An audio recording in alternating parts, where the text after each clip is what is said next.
Is your mentality? It's easy from an outside perspective to be like, man, Tyler Reddick, he's been fast and he's had a chance to win, but now he's putting it together. Now he's getting the finishes. Now he's not doing anything. He's taking what it gives him. You know what I mean? Is that the case? Like, has your mentality changed, or is this just circumstances that have allowed you guys to capitalize on your speed? I think it does change a little bit. I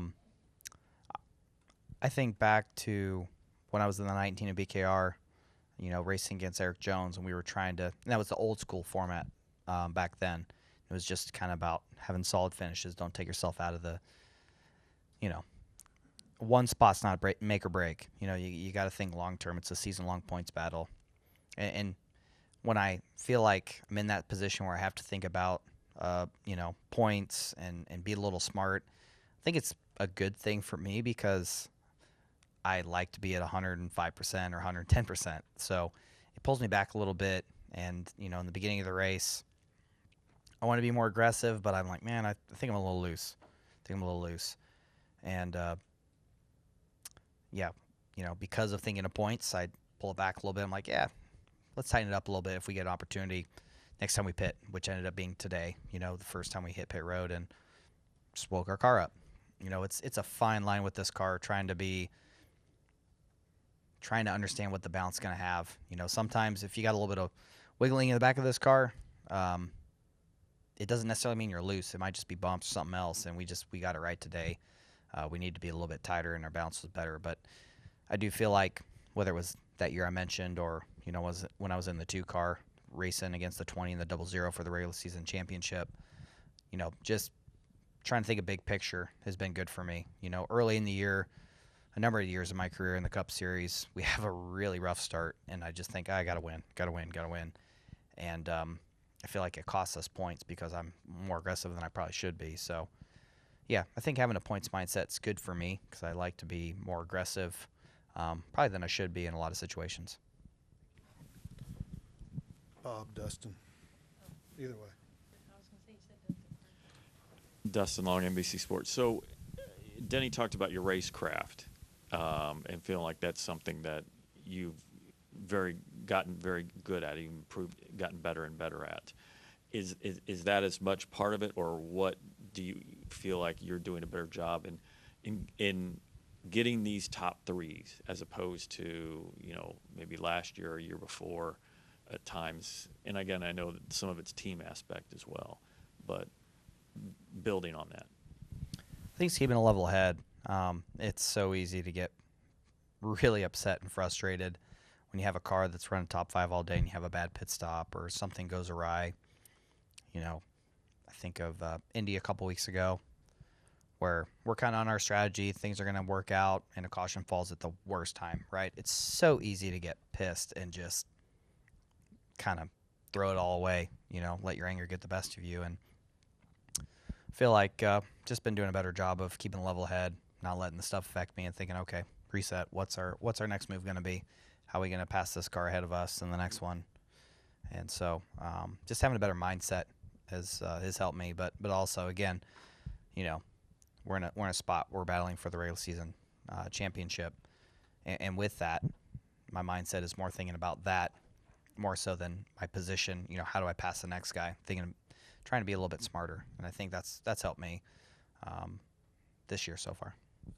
You were in the unusual situation of signing a deal a year ahead of your contract was up, and Denny talked about at the time like you being a generational talent, and now to be leading the points, having this success.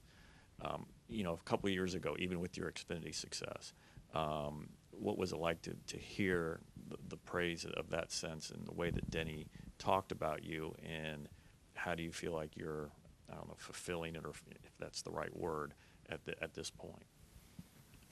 Yeah, for me, I remember winning the first championship and moving on to RCR and kind of having to start over and do it again. And, that second year with RCR was just, it seemed like everything went, we had some bad days for sure, but a lot of things went our way. We won a lot of races and we got to Homestead, and I had more motivation than I ever thought was possible to win that race, and win the championship. So I think, you know, how aggressive I continue to be in certain moments has helped me along the way. But then there's been other moments when knowing when to pull back and just see another corner, see another lap, let that position go has helped me in some other aspects. So it was really cool to see, you know, guys like him and Michael and others in our sport paying attention to the hard work I was putting in and trying to turn things around to RCR. And you know, we had a good year, right? We won 3 races at the end of it. Ultimately, the playoffs went catastrophically for us, but it was really cool to see that they saw what I was bringing to the table there and how I was able to improve the program, and they wanted me to be a part of that. Toyota wanted me to be a part of their story as well and improve their cars. And I feel like we've gotten better at road courses since I've gotten there. We made things better. It's just really nice to be aligned with great people that share the same vision and goals that you have, and it's been a really fun year from that aspect this year, watching us just climb up through the rankings and the point standings, if you will, and just continue to have really solid races.